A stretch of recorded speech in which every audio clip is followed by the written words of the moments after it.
Hai, salam sejahtera dan apa khabar semua? Hari ini saya akan membincangkan tajuk kuliah berkenaan kebudayaan paleolitik di Malaysia, iaitu tapak yang berusia sekitar 1.83 juta tahun dahulu sehingga 20,000 tahun dahulu. Semua tapak-tapak kebudayaan paleolitik awal hingga pertengahan di Malaysia ini berlangsung pada zaman Quaternary dan berada pada epok Pleistosen awal hingga Pleistosen pertengahan. Antara tapak-tapak paleolitik awal hingga paleolitik pertengahan di semenanjung Malaysia adalah tertumpu di tapak Lembah Lenggong, Perak, dan salah satunya pula di Kedah, iaitu tapak Kampung Malau. Di Lembah Lenggong, antara tapak yang ditemui mempunyai bukti tersebut ialah tapak Bukit Bunuh, Lawin, Temelung, Bukit Jawa dan Konta Tampan. Namun demikian, saya akan membincangkan dua tapak sahaja, iaitu tapak Bukit Bunuh dan tapak Kota Tampan. Manakala di Kepulauan Borneo, iaitu di Sarawak, saya akan membincangkan Goniah, dan tapak bukti lain adalah di Gua Sireh. Di Sabah banyak tapak berkebudayaan Pleistosen pertengahan, iaitu antaranya ialah tapak Bingkur, Apin-Apin, tapak Tanah Merah, Bukit Sagang, Tingkayu, Mansuli dan Gua Samangbuat. Namun kemudian saya akan membincangkan tapak Tingkayu, Gua Samangbuat dan juga tapak Mansuli sahaja. Okey. Di Lembah Lenggong, di Lembah Lenggong, bukti paling awal manusia prasejarah adalah bermula sejak 1.83 juta tahun dahulu, iaitu berdasarkan penemuan arkeologi di Bukit Bunuh, dan seterusnya di beberapa tapak lain, tapak terbuka di Lembah Lenggong, contoh tadilah Temelung, Bukit Jawa, Lawin, dan masuk juga Kota Tampan, dan berdasarkan kajian topografi tapak ini majoritinya terletak di pesisiran Tasik Kuno. Okey, salah satu tapak yang saya akan sentuhkan di sini adalah tapak Bukit Bunuh Perak, di mana kajian arkeologinya telah dijalankan sejak 2001 sehingga 2010. Dan penemuan paling penting di sini hasil daripada ekskavasi telah mendedahkan tapak bengkel pembuatan alat batu, kerana tapak ini ditemui pelbagai jenis peralatan batu, alat batu dan juga sisa-sisa kerja di dalam peta ekskavasinya. Kita lihat gambar-gambar ini, antara dia contohnya survey arkeologi di kawasan sekitar tapak, kemudian diikuti ekskavasi, dan kita lihat foto yang keempat ini, itu merupakan bukti menunjukkan asosiasi tapak bengkel pembuatan alat batu ditemui secara in situ. Bukti-bukti yang ditemu tadi jelas menunjukkan bahawa adanya alat batu tertanam embedded dalam batuan Soviet, yang jelas membuktikan manusia awal telah wujud sejak 1.83 tahun dahulu. Bagaimana? Sebab berdasarkan pentarihan fission track yang dilakukan secara langsung ke atas batu yang mempunyai yang tertanam artifak tadi, iaitu berusia 1.83 juta tahun dahulu. Selain daripada itu, banyak lagi kronometrik pentarihan tadi, dan paling muda di Bukit Bunuh adalah 40,000 tahun dahulu berdasarkan pentarihan OSL.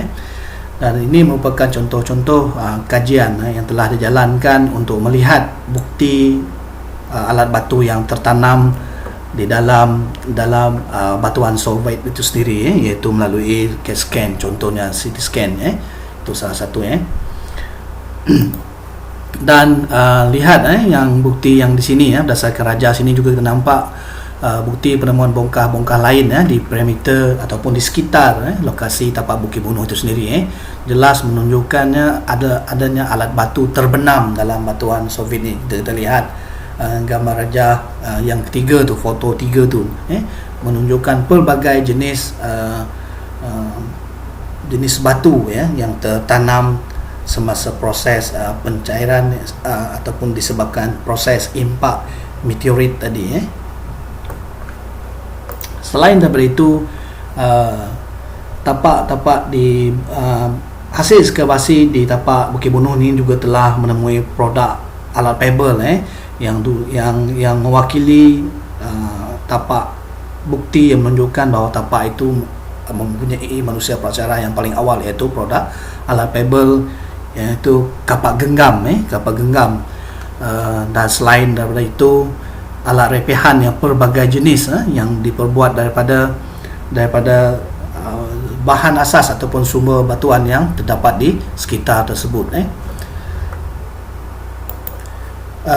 Jika kita lihat daripada ringkasan daripada kajian tersebut, jelas menunjukkan bahawa bengkel alat batu paleolitik awal di tapak terbuka ini telah memkukuhkan lagi bukti klasifikasi dan teknologi serta paleo alamnya, kerana berdasarkan kajian awal di Kota Tampan, yang paling awal mendedahkan bukti bengkel alat batu pada masa tersebut, iaitu 74,000 tahun dahulu.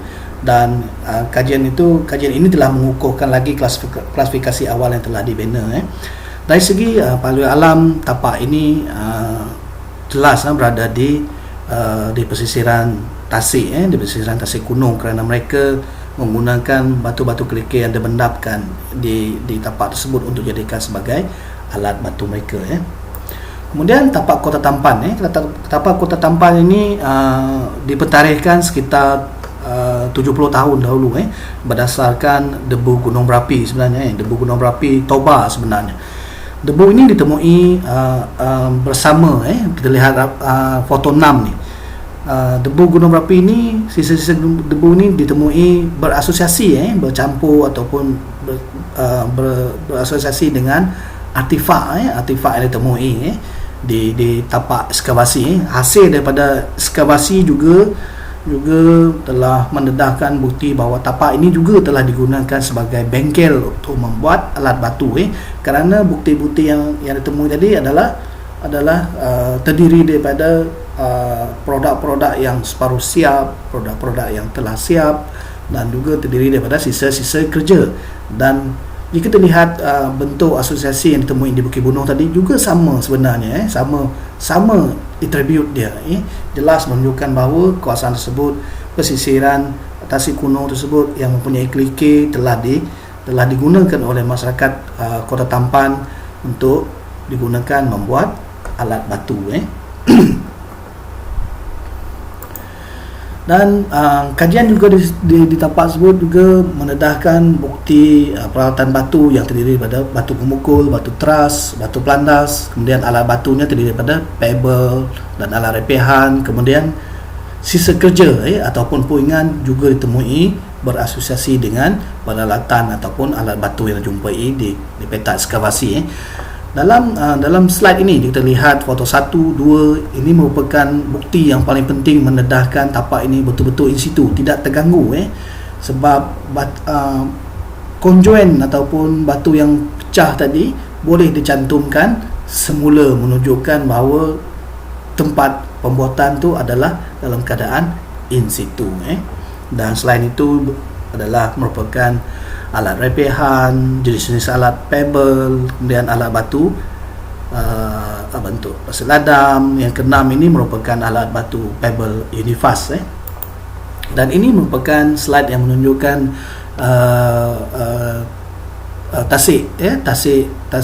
Tasik kuno yang masih dekat dengan tapak ekskavasi tersebut. Iaitu dikatakan bahawa Tasik yang wujud disebabkan oleh secara semula jadi di Tasik Sinderuk itu sendiri. Kemudian yang gambar Rajah 3 ni tadi, seperti saya katakan tadi, letusan gunung berapi Toba yang berlaku dahulu di Toba ditemui buktinya sehingga di Kota Tampan.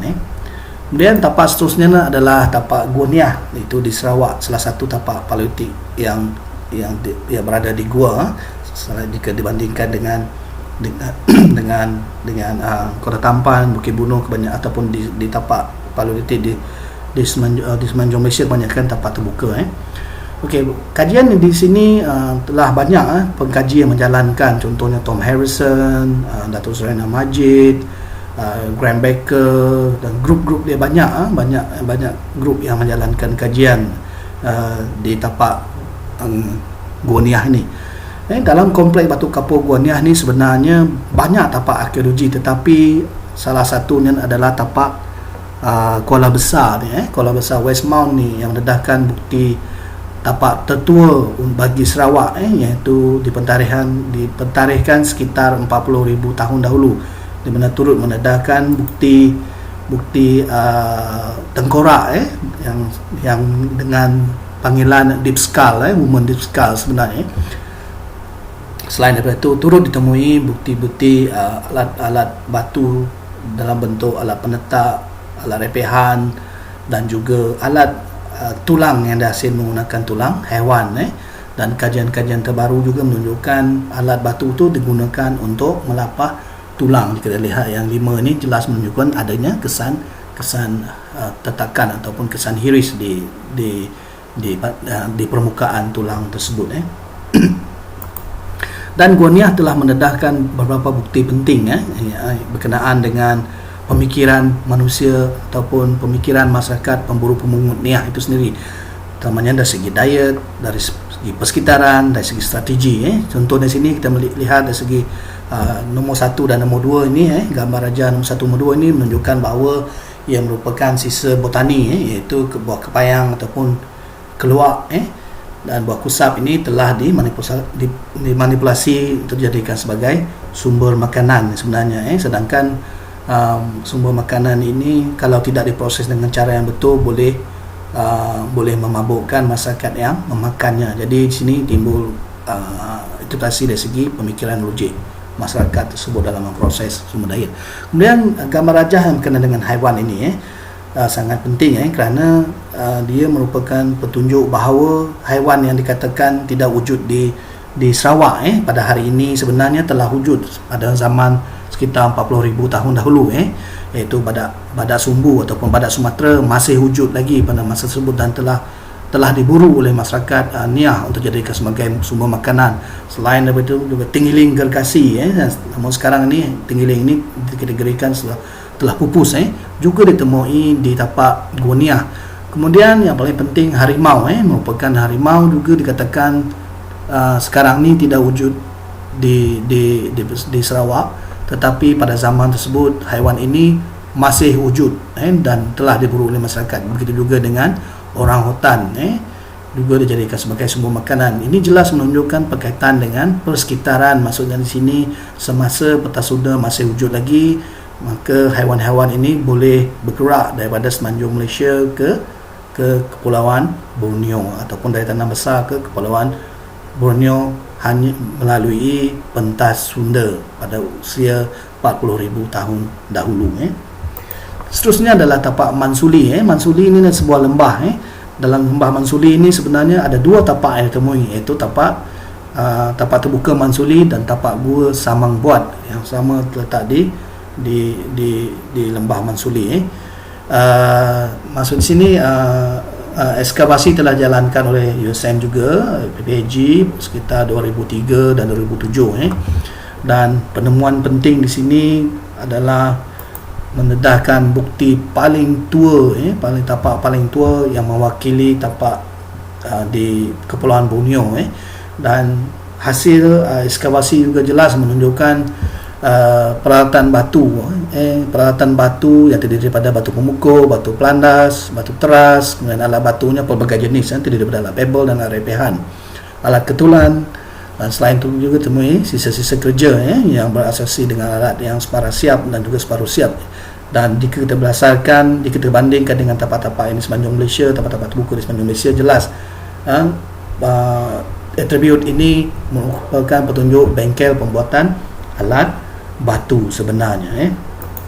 Dan dari segi pentarihan yang dijalankan di tapak tersebut juga mendedahkan beberapa lapisan kebudayaan yang berterusan, di mana paling tua adalah berusia sekitar 235,000 tahun dahulu. Kemudian sehingga kepada lapisan terakhir digunakan adalah 15,400 tahun dahulu terlihat. Namun demikian, jika kita lihat dari segi pentarihan, kebudayaan Paleolitiknya adalah berada dalam 235,000 tahun dahulu sehingga ke 24,600 tahun dahulu yang untuk mewakili kebudayaan Paleolitik awal hingga pertengahan untuk Sabah. Dari segi kajian paleo alam juga jelas menunjukkan bahawa masyarakat di lembah Mansuli ini mengadaptasi pesisiran tasik dan pesisiran hutan terbuka. Kerikil di pesisiran tasik ini telah digunakan untuk membuat alat batu untuk dijadikan sebagai bengkel kerana bengkel yang ditemui adalah berada di betul-betul di pesisiran lembah ataupun pesisiran tasik kuno tersebut. Ekskavasi yang dijalankan di tapak gua juga mendedahkan pentarihan yang amat menarik kerana dulu pentarihan paling tua diwakili tapak gua Niah untuk Kepulauan Borneo, tapi sekarang berdasarkan pentarihan kronometri ini menunjukkan gua Samang Buat mewakili yang paling awal iaitu mewakili Paleolitik pertengahan iaitu berusia sekitar 46,000 tahun dahulu sehingga 27,870 BP ataupun tahun dahulu. Dan tapak ini juga telah mendedahkan penemuan alat repehan dan juga alat pebble yang pelbagai jenis dan yang digunakan dihasilkan menggunakan bahan asas yang terdapat di sekitarnya, iaitu batuan rijam. Kemudian lembah Tengkayu Lahad Datu Sabah ni merupakan salah satu tapak terbuka yang telah diekskavasi paling awal oleh Peter Bellwood pada tahun 1988, kemudian diikuti oleh pengarah kita sendiri pada masa tersebut tahun 1998. Hasil daripada ekskavasi yang dijalankan jelas juga menunjukkan tapak ini merupakan tapak bengkel pembuatan alat batu juga. Namun mungkin pentarihan dijalankan adalah pentarihan relatif iaitu berusia 28,000 tahun dahulu, iaitu berdasarkan kewujudan tasik kuno Tengkayu dan juga perbandingan pentarihan tapak gua Hagup Belo itu antara dia. Yang menariknya untuk Tengkayu ni, masyarakat di Tengkayu ni boleh menghasilkan alat repehan yang sangat cantik. Alat repehan yang dikategorikan sebagai alat repehan bypass yang sangat cantik yang menggunakan material rijam yang dikuari sebenarnya, yang dikuari dan dibawa balik ke tapak dan dibuat di tapak tersebut. Hasil daripada kajian perbandingan dijalankan oleh Prof. Mokhtar juga jelas menunjukkan alat-alat ini mempunyai persamaan dengan jumpaan di tapak Nonggawa, Senggawa dan Mihara di Jepun sebenarnya. Itu jelas menunjukkan bahawa masyarakat prasejarah di Malaysia boleh menghasilkan alat repehan yang cantik standing dengan tapak-tapak di Asia Tenggara ataupun dunia yang lain kerana kecantikan tapak tersebut, kecantikan alat repehan tersebut dipengaruhi oleh material yang berada di sekitarnya. Okey, ini antara lagi bukti berkenaan dengan tapak tersebut adalah in situ. Dapati conjoint jika terlihat gambar di sebelah ni menunjukkan bahawa alat repehan ini alat repehan unifas ni yang dibuat tetapi telah rosak, tidak lengkap, namun demikian dicantumkan semula menunjukkan bentuknya terlihat yang lain dalam bentuk yang patah tidak alat tu patah mungkin berlaku semasa proses merepeh dijalankan dan bukti-bukti lain conjoint yang lain dan juga sisa-sisa kerja terdiri daripada sisa-sisa kerja seperti serpihan, repehan dan ketulan yang lebih besar tu. Jadi apakah kepentingan dan sumbangan data Paleolitik awal hingga pertengahan kepada Malaysia, daripada tapak-tapak yang kita bincangkan, dan sumbangan tapak-tapak lain yang saya tidak bincangkan, contohnya Bukit Jawa, Lawin tadi, Temelong. Sebenarnya himpunan daripada bukti-bukti yang hasil daripada ekskavasi di tapak-tapak yang banyak ini telah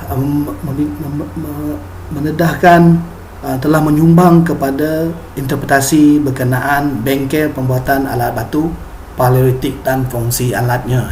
Seterusnya klasifikasi artifak litik paleolitik Malaysia.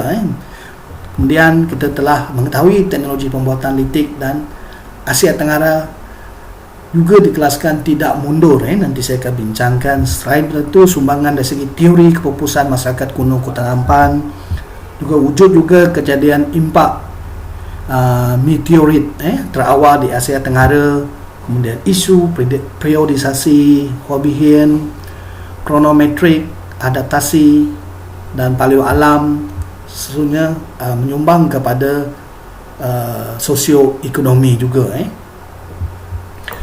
Yang pertama, sumbangan dari segi fungsi bengkel pembuatan alat litik paleolitik Malaysia ni, ataupun alat bengkel pembuatan alat batu paleolitik di Malaysia ni. Berdasarkan himpunan data daripada kajian keseluruhan tadi, penemuan ini telah mendedahkan ditemui peralatan litik yang bermaksud di sini alat yang digunakan untuk membuat alat, iaitu batu teras, batu pemukul dan batu pelandas. Kemudian di tapak-tapak yang kita ekskavasi tadi, yang kebanyakan tadi ditemui alat litik dan terbagi kepada dua, iaitu alat pebble dan alat repehan. Dan seterusnya berasosiasi dengan sisa-sisa kerja. Setiap tapak yang dikuasai tadi mendedahkan bukti yang sama, tak kira di Sabah ataupun di Semenanjung Malaysia atau kemudian dalam peta ekskavasi yang dijalankan ekskavasi ini ditemui juga alat siap, separuh siap, dan juga yang telah digunakan. Jelas menunjukkan bahawa selain daripada bengkel, alat itu juga turut digunakan. Dari segi asosiasi jelas dan berulang, menunjukkan bahawa tempat itu memang menjadi tumpuan untuk membuat alat batu. Dan seterusnya sumbangan dari segi klasifikasi artifak. Maksudnya penemuan tapak bengkel tadi membolehkan kita membina satu klasifikasi, satu atribut yang mewakili alat batu yang dihasilkan oleh masyarakat paleolitik awal hingga pertengahan. Dan klasifikasi ini telah dibina berdasarkan ensembles Kota Tampan, kerana dia yang pertama kali kajian arkeologi dijalankan, mendedahkan bukti paleolitik yang in situ. Jadi dia menjadikan sebagai satu ukuran, jadi asas.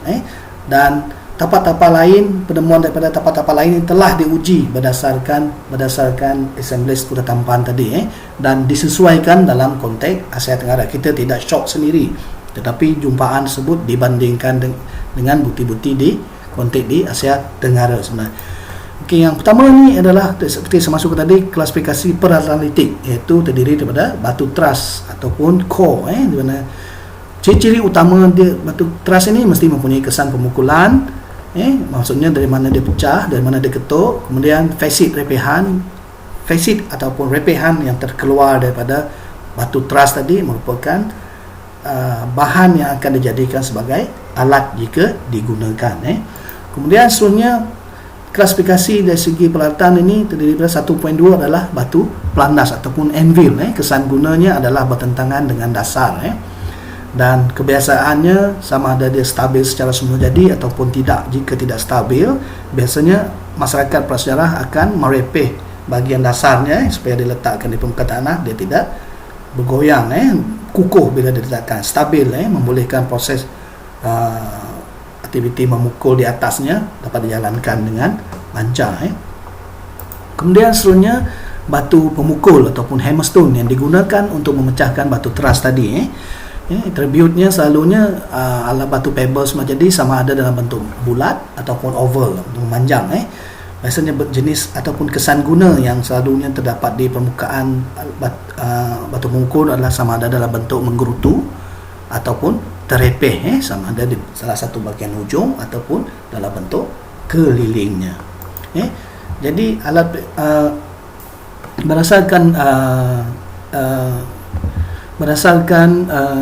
peralatan tadi, kemudian masyarakat akan menghasilkan menggunakan peralatan untuk menghasilkan alat. Antara alat yang dihasilkan oleh masyarakat Paleolitik ialah alat pebble, iaitu alat pebble yang terdiri daripada kapak genggam, alat netak, pebble unifast ataupun bifast, dan juga paleobelium.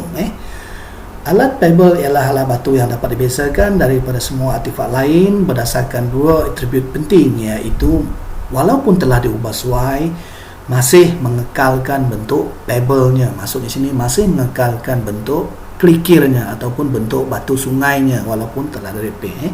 Yang kedua, repehan yang dilakukan adalah untuk menghasilkan mata tepi yang boleh digunakan. Maksudnya tadi tujuan dari repeh tadi untuk menghasilkan mata tepi yang tajam. Kemudian alat pebble boleh diklasifikasikan kepada alat pebble yang terdiri daripada kapak genggam tadi, alat penetak, pebble unifast dan paleobelium. Contohnya, tapak yang berusia 1.83 tahun tadi telah mendedahkan bukti penghasilan alat pebble jenis kapak genggam ataupun hand axe. Atribut pebble yang direpeh secara bifast, maksudnya direpeh pada dua-dua belah permukaan. Batu sungai tadi telah direpeh pada dua-dua belah permukaan pada salah satu hujungnya, tetapi masih mengekalkan hujungnya yang satu lagi berbentuk pebble. Kita lihat pada bahagian bawah dia, alat genggam ni masih mengekalkan ciri-ciri batu sungai tadi. Kemudian klasifikasi kedua alat pebble ialah alat pebble penetak, chopper. Berdasarkan morfologi bentuk sama ada memanjang ataupun membulat, dan akan direpeh pada sebelah permukaan sahaja, iaitu ataupun direpeh secara unifast di bahagian hujungnya. Mana tepinya sama ada pada bahagian hujung atau sisi atau kedua-duanya. Itu maksudnya. Kemudian mata tepi dibentuk di salah satu hujungnya secara unifast seperti saya jelaskan pada peringkat awal tadilah. Kemudian klasifikasi alat paleobelium pula, dari segi bentuk dia, bentuk memanjang dengan mata tepi pada salah satu hujungnya. Maksudnya kita lihat daripada bagian sisi ni, bagian sisinya yang ini, bagian sisinya adalah lurus, kemudian bagian salah satu hujungnya akan direpeh dan mempunyai sudut yang curam, mata tepi curam, dan bersudut dan lurus. Biasanya bagian bawah dia adalah lurus.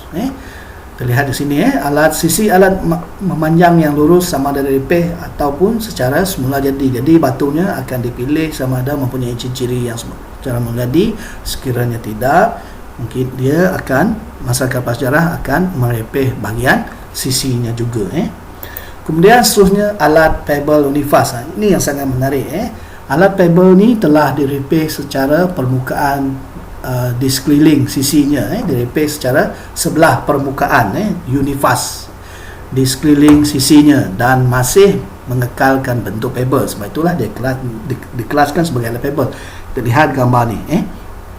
Ini adalah menunjukkan bahagian yang telah direpeh, dan sebelah kiri ini menunjukkan dia telah mengekalkan bentuk kulit asalnya, pebble. Kita lihat yang sebelah lagi jelas, kebanyakan batu yang dikelaskan ini hanya direpeh pada 11 permukaan saja, iaitu meninggalkan permukaan bertentangan dengan kulit asal pebble-nya. Penemuan ini sangat penting, nanti saya akan bincangkan dari segi sumbangannya. Berdasarkan penemuan ini telah memberikan sumbangan besar terutamanya kepada Asia Tenggara, arkeologi Asia Tenggara. Seterusnya, klasifikasi daripada alat adalah satu tadi alat pebble, dan yang kedua adalah alat repehan. Alat repehan ini merupakan repehan yang dikeluarkan daripada batu teras, pada peringkat awal tadi batu teras, ataupun alat pebble ataupun pebble sungai yang diambil tadi direpeh, direpeh ataupun dipecahkan, Kemudian repehan yang tadi, repehan terkeluar tadi akan dipilih dan akan digunakan secara langsung ataupun dirapi terlebih dahulu. Dirapi maksudnya ditajamkan semula lah. Sebab itulah alat ni hanya repehan yang telah digunakan barulah dikategorikan sebagai alat. Sebab dia dijadikan alat untuk melakukan proses memotong, mengiris ataupun meraut. Dan selain daripada itu, atribut dia ialah mesti mempunyai atribut manipulasi oleh manusia seperti bulba permukulan dengan platform. Ini maksud dia platform. Terlihat gambar raja, sila rujuk gambar raja. Riak, fissure, facet, parut dan sebagainya masih mengekalkan cortex pebble yang maksudnya kulit lah. Cortex ni maksudnya kulit pebble ataupun batu sungai itu masih ada, masih terdapat lagi. Jadi berdasarkan kesan guna bila repehan tu telah jadikan alat dan digunakan untuk mengikis, meraut ataupun memotong, menyiat, dia akan meninggalkan kesan pada permukaan alat tersebut. Ini jelas menunjukkan bahawa kesan mata tepi bergerigi. Ini salah satu klasifikasi dia. Kedua, kesan mata tepi bertakik, sinus. Mungkin alat ini digunakan untuk meraut. Dan yang ketiga ialah merupakan alat repehan tirus, mungkin digunakan untuk mengerudi. Seterusnya adalah alat repehan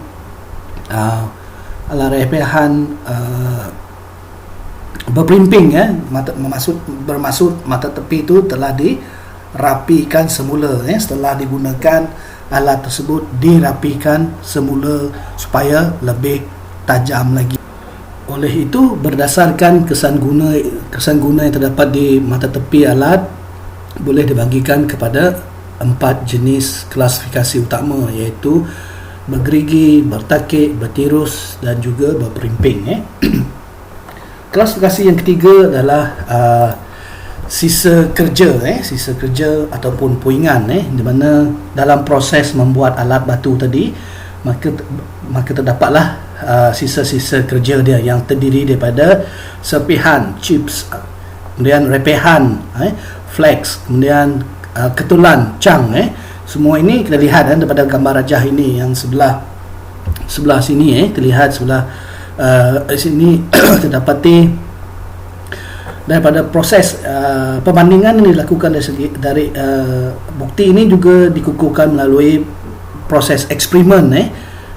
Hasil eksperimen juga menunjukkan persamaan, mempunyai ciri-ciri yang sama yang dijumpai di tapak. Ini dibandingkan dengan kota Tampan. Yang ini adalah eksperimen, jelas serpihan yang ditemui juga mempunyai persamaan bentuk ataupun morfologinya.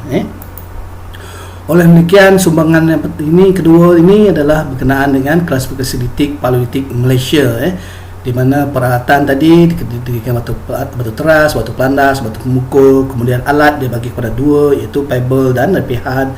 Dan alat pebble terdiri pada kapak genggam, pedetak, paleobeliung, nifas. Kemudian alat repehan terdiri pada mata tepi yang bergerigi, bertakik dan perimping. Proses untuk menghasilkan alat-alat ini telah menyebabkan adanya menghasilkan wujudnya sisa kerja yang terdiri pada serpihan, repehan dan ketulan. Selain daripada itu, tapak-tapak paleolitik tadi juga telah menyumbang kepada teknologi pembuatan alat litik paleolitik Malaysia. Hasil daripada himpunan kajian tadi melalui atribut-atribut tadi, ahli arkeologi telah dapat membina interpretasi mengenai bagaimana masyarakat prasejarah tersebut menghasilkan alat yang digunakan. Hasil daripada kajian tersebut telah menunjukkan 3 kaedah utama, 3 teknologi utama yang diamalkan oleh masyarakat tersebut adalah melalui teknik secara langsung, teknik secara tidak langsung dan perapian. Sila lihat gambar ni, 1 mewakili secara langsung, 2 mewakili secara tidak langsung dan ketiga mewakili teknik secara perapian. Kita lihat dari segi bentuk gambar tersebut juga cara buatan mereka, tingkah laku mereka juga berbeza-beza. Okey. teknik secara langsung bermaksud pemecahan batuan ataupun batu pelandas batu teras ataupun batu pebble secara hentaman terus dengan batu pemukul, ataupun batu teras ataupun pebble tadi dihentam terus ke atas batu pelandas.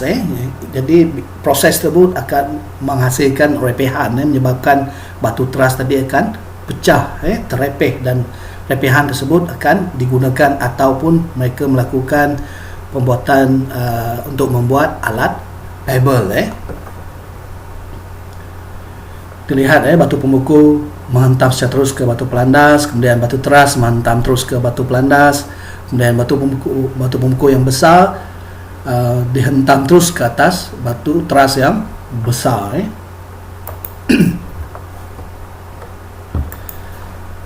Seterusnya adalah teknik secara tidak langsung, iaitu melibatkan penggunaan batu pelandas atau peha si pembuat sebagai lapik kerja semasa merepehlah batu dengan menggunakan batu pelandas. Lihat rajah sebut.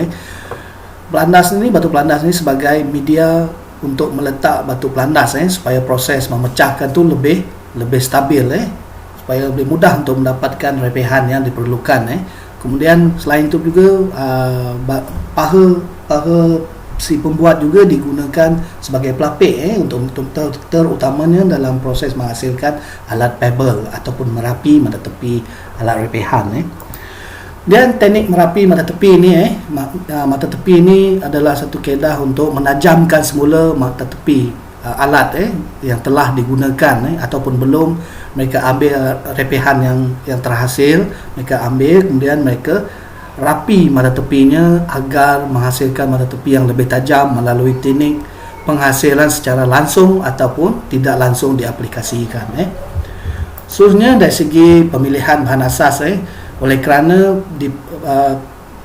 pemilihan batuan ini adalah bergantung kepada geologi yang ada di sekitar tersebut. Ini bermakna juga masyarakat tersebut mempunyai geology thinking, mereka mempunyai kemahiran dari segi geologi sudah awal lagi masyarakat prasejarah ini, kerana mereka pandai memilih batu kuarza, quartzite, flint ataupun rijang untuk jadikan alat. Jika di Eropah biasanya mereka menggunakan pilihan utama mereka adalah adalah batuan obsidian kerana mereka mempunyai sumber tersebut. Tetapi di Malaysia kita tidak mempunyai obsidian, kita mempunyai kuarza, quartzite atau flint atau rijang, mereka menggunakan sumber yang ada. Namun demikian, apa yang menariknya, walaupun kita tidak mempunyai sumber material yang halus, yang cantik, namun demikian masyarakat Paleolitik awal dan tengah ini mereka boleh menghasilkan alat yang cantik berdasarkan material yang ada tadi. Contoh tadi seperti yang maksudkan tadi, mereka menghasilkan alat berdasarkan bahan asas yang ada dan mereka menghasilkan alat berdasarkan keperluannya. Sebab itulah mereka tidak mementingkan bentuk tetapi lebih mementingkan fungsinya, apa tujuannya. Namun demikian, ada tapak yang ada material yang cantik, bahan asas yang cantik, contohnya halus butirannya, contohnya di tapak tingkayu mempunyai rijang yang cantik. Mereka boleh menghasilkan alat repehan bypass yang cantik jika dibandingkan dengan yang di atas ini. Bentuk dia sama sahaja, sama sahaja. Jadi menunjukkan masyarakat di Malaysia, Paleolitik di Malaysia ni mempunyai kemahiran dalam menghasilkan alat. Dan seterusnya, oleh kerana tapak di Malaysia mendedahkan banyak bukti bengkel pembuatan alat batu Paleolitik, maka telah menjadikan Malaysia, tapak arkeologi di Malaysia ni sebagai sumber rujukan antarabangsa. Itulah maksudnya. Sumbangan seterusnya dari segi teknologi Paleolitik di Asia Tenggara tidak mundur. Ini maksudnya kita telah menolak dakwaan bahawa masyarakat di Asia Tenggara ni tidak mundur diwakili oleh hasil penemuan di negara kita. Kerana berdasarkan kajian awal mendapati bahawa masyarakat di Asia Tenggara tidak menghasilkan alat hand axe ataupun kapal genggam. Namun demikian, berdasarkan bukti Paleolitik, tapak paleolitik awal telah mendedahkan bukti-bukti tersebut. Kerana sebelum ini tapak ini ditemui lebih awal di Afrika, iaitu pada 1.7 juta tahun dahulu, dan dibandingkan dengan tajuk di pentarihan kita lebih tua lagi. So kita mempunyai asas yang kukuh untuk menolak bahawa kita juga ada kemahiran dalam menghasilkan alat batu jenis NX. So ini juga menolak teori Movius line, garis pemisah mengikut jenis alat batu. Nampak dahulu jelas sebelum penemuan ini bahawa kita telah dikategorikan tapak yang mundur dari segi alat batunya, penghasilan alat batunya. Kemudian seterusnya penemuan bukti awal ini juga telah menyumbang dari segi teori sebenarnya, kerana dulu teori out of Africa ni, iaitu pergerakan manusia awal di seluruh dunia adalah bermula daripada Afrika ke bahagian lain dunia, iaitu pergerakan manusia awal adalah dan seterusnya daripada bukti Bukit Bunuh 1.8 juta tahun dahulu mencadangkan kemungkinan besar sekurang-kurangnya untuk rantau Asia Tenggara, rantau timur, pergerakan manusia awal adalah berpusat di Bukit Bunuh. Kemudiannya bergerak ke bahagian lain seperti ke Jawa dan China, kerana berdasarkan pentarihan penemuan di sana adalah lebih muda. Contohnya kalau di China 1.7 juta tahun dahulu, kemudian di Indonesia 1.8, Sanggiran 1.7, tetapi di Bukit Bunuh adalah 1.83 juta dulu. Hasil penemuan ini telah mencadangkan teori out of Malaysia ataupun out of Southeast Asia, keluar daripada Asia Tenggara, boleh diperkembangkan, diangkat untuk kita melihat semula tentang teori out of Afrika tersebut. Kemudian dari segi pergerakan, oleh kerana tapak-tapak di Kepulauan Borneo juga mendedahkan bukti paleolitik. Selain daripada itu di Sumatera, di Jawa, ini adalah dipengaruhi oleh benua besar dahulu, iaitu pentas Sunda, iaitu membolehkan pergerakan bebas manusia awal. Dan juga apa seperti katakan tadi, bukti di Guaniah itu sendiri, fauna keseluruhan Borneo, di Kepulauan Borneo tu, di benua boleh bergerak ke mana sahaja, kerana merupakan satu daratan sahaja. Kemudian dari segi penemuan baru di beberapa tapak di Keningau dan juga di bahagian utara Sabah, jelas menunjukkan bahawa memang adanya laluan untuk pergerakan manusia hingga ke Luzon, daripada pentas Sunda tadi ke Luzon. Kemudian teori kepupusan, sumbangan kelima adalah teori kepupusan masyarakat paleolitik Kota Tampan. Kerana seperti saya kata tadi, masa ekskavasi ditemui sisa debu berapi Toba di tapak Kota Tampan tadi, berasasi dengan artifak tadi, berdasarkan pentarihan tersebut. Jadi tapak ini dipentarikkan sekitar 74,000 tahun dahululah, dan kejadian yang dianggap paling besar berlaku, letusan gunung Merapi tersebut, kerana sebaran debu dia terlihat dari sirkel merah ni, bulatan merah ni menunjukkan bahawa sebaran debu gunung Merapi itu luas liputannya dan tebal, dan lama jangkanya. Sedangkan Kota Tampan yang jaraknya 250 km menerima kesan malapetaka tersebut, dan menyebabkan dikaitkan dengan pencemaran udara yang berlaku. Itulah faktor ini telah membawa kepada kepupusan masyarakat di Lembah Lenggong, masyarakat paleolitik di Lembah Lenggong pada usia 74,000 tahun dahulu.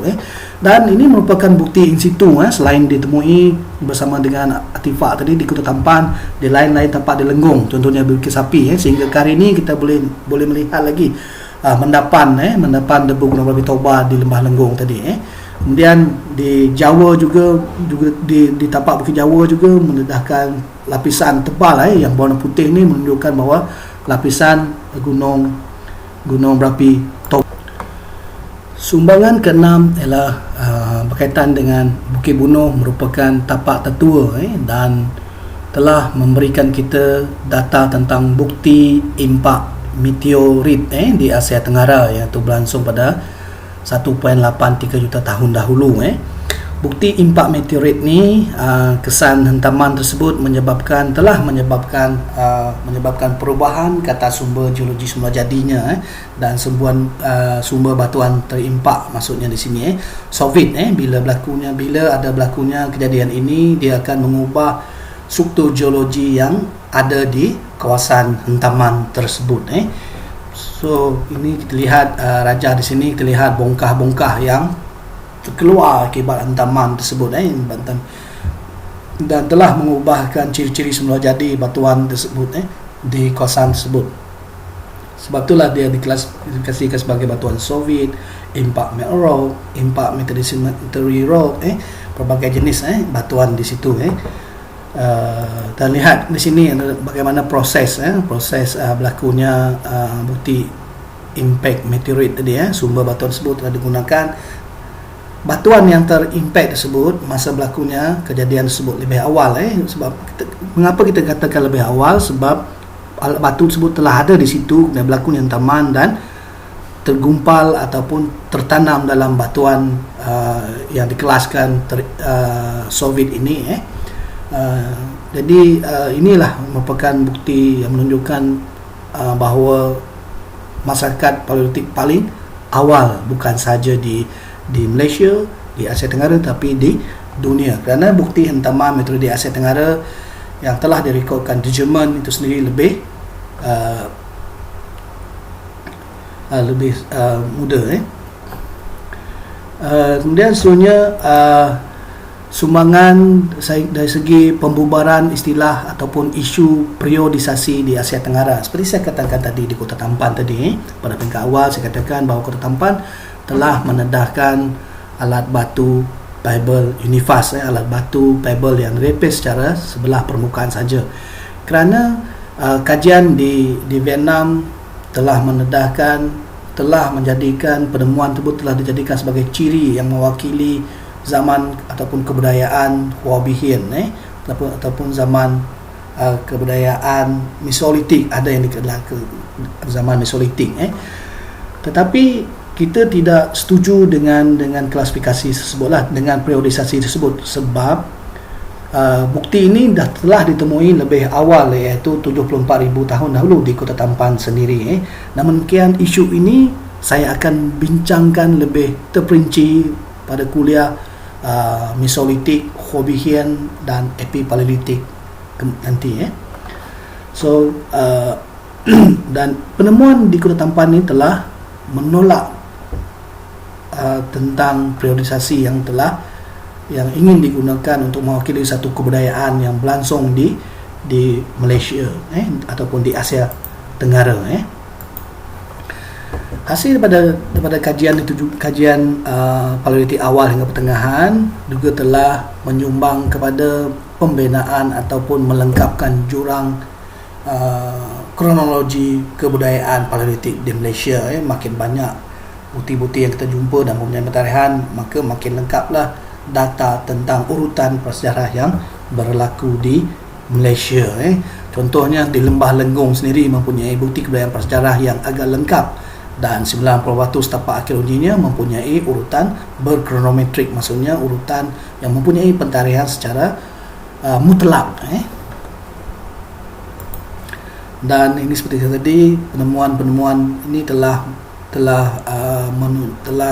meletakkan Bukit Bunuh, Lembah Mensuli dan Guanea itu ke dalam peta dunia, dan telah dimasukkan dalam peta dunia kenaan dengan industri berkaitan dengan manusia awal, iaitu penghasilan alat batu tadi. Jadi kita standing dengan masyarakat prasejarah di luar. Kemudian seluruhnya tentang sumbangan dari segi paleo alam dan adaptasi, kajian-kajian arkeologi ke atas tapak di Lembah Lenggong telah terutamanya di Lembah Lenggong sendiri telah menunjukkan bahawa masyarakat pada zaman tersebut beradaptasi kepada hutan dan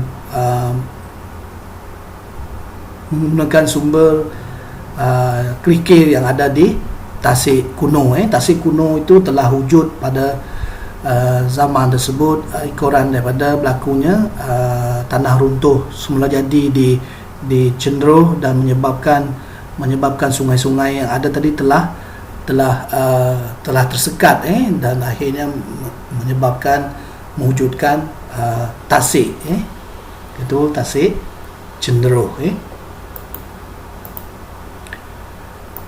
Ini adalah merupakan bukti-bukti yang ada di situ itu kerikil dan juga yang wujud akibat runtuh semula jadi aliran Sungai Perak tersekat dan tasik seperti kita kata tadi lah.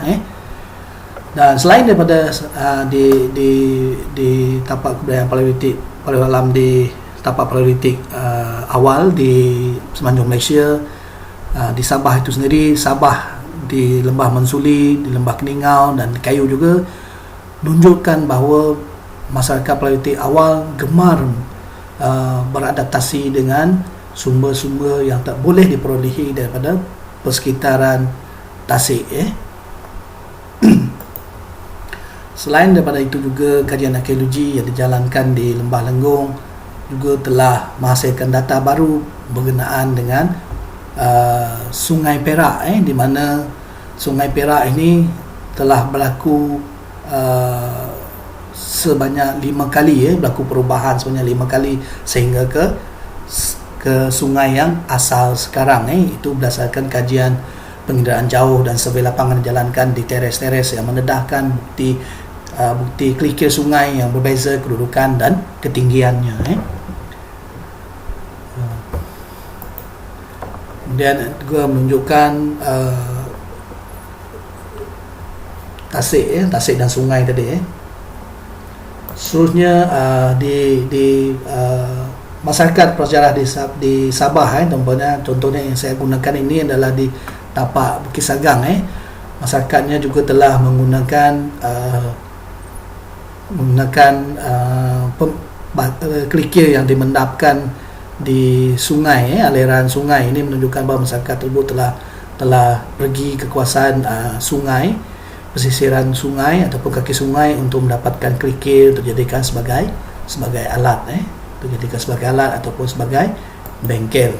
Seterusnya tapak ini kajian-kajian arkeologi paleolitik awal hingga pertengahan turut menyumbang kepada pembangunan sosioekonomi.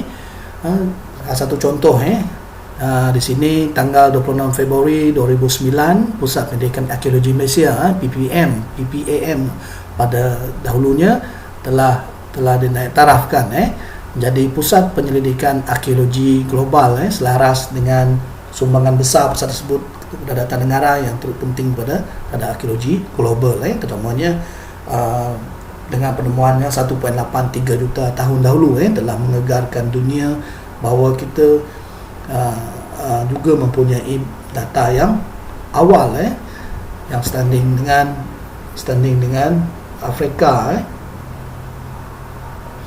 Dan seterusnya penubuhan Museum Arkeologi Lenggong Perak itu sendiri adalah juga hasil daripada kajian arkeologi yang ada himpunan kajian arkeologi bukan saja paleolitik tetapi neolitik, logam juga telah menyumbang kepada penubuhan arkeologi dan penubuhan Museum Arkeologi Lenggong Perak Darul Rizwan dan langsung dijadikan sebagai sektor ekonomi dan juga telah mewujudkan peluang pekerjaan kepada penduduk-penduduk yang ada di Lembah Lenggong. Ini antara adalah gambar yang menunjukkan pameran dan ruang pameran yang ada di Lembah Lenggong itu sendiri.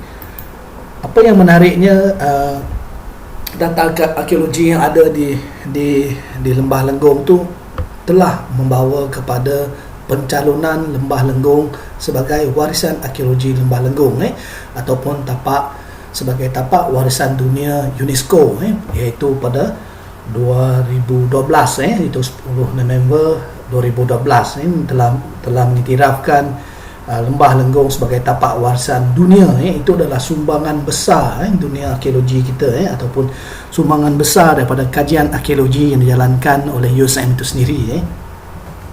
Seterusnya ialah ialah dari segi modal insan, banyak mewujudkan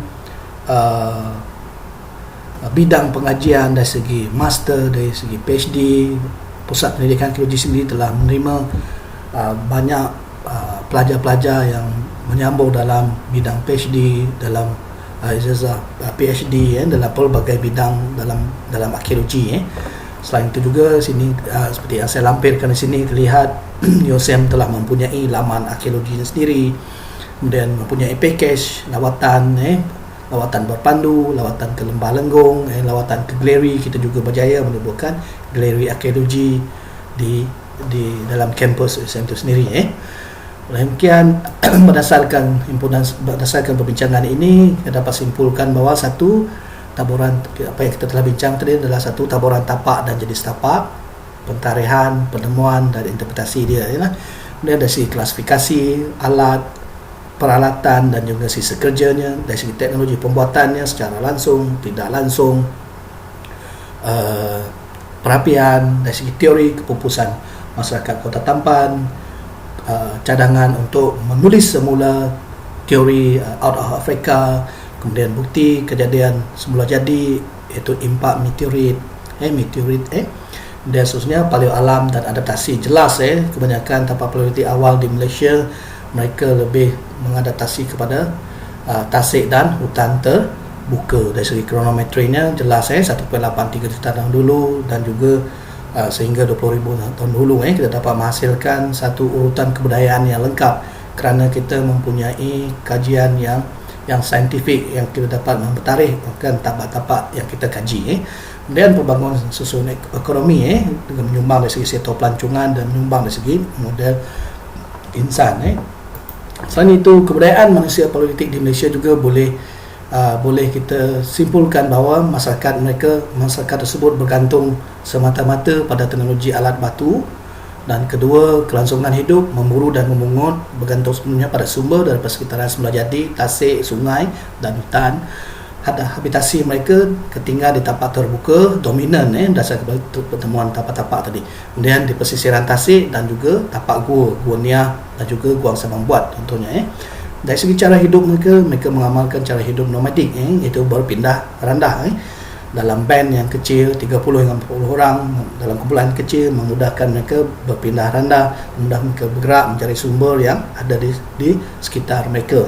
Kemudian dari segi kepercayaan ataupun amalan kepercayaan, mereka mengamalkan amalan animisme, iaitu percaya kepada benda-benda hidup, benda-benda semula jadi di persekitaran mereka.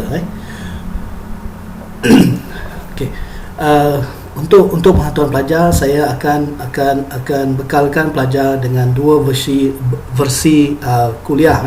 Yang pertama, versi full version ataupun versi lengkap, iaitu kuliah, iaitu handout dalam bentuk PDF yang mempunyai